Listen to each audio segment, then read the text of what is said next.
The 5 books of Moses, known as the written Torah, was accompanied by an oral tradition passed down from teacher to pupil for over 1,000 years.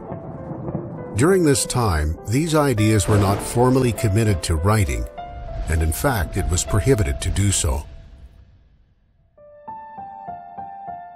The intention was for students to learn directly from teachers and to accept personal responsibility for preserving the teachings for the next generation.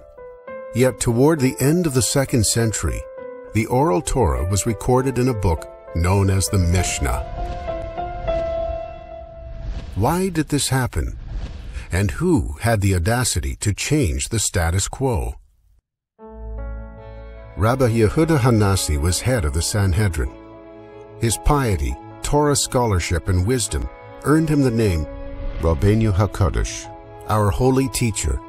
It was he who made the momentous decision to record the oral law. The situation of the Jews was precarious. The might of the Roman Empire had spread its tentacles and ruled over the Jewish people in Israel. Around 100 years previously, the Romans had destroyed the Second Temple. Countless Jews were killed, forced into exile, and sold into slavery.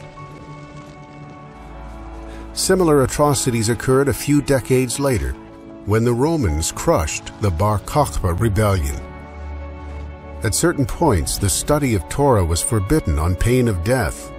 Religious practices were banned, and Torah sages were murdered. An oral method of transmission has advantages, but it can only flourish when people are living together in peace with a strong presence of scholars and teachers. However, under the circumstances of oppression and dispersion that existed at the time, an oral means of transmission was not advantageous, as it jeopardized the accurate preservation of these treasured teachings. Considering these realities, Rabbi Yehuda made the bold decision to record the oral Torah.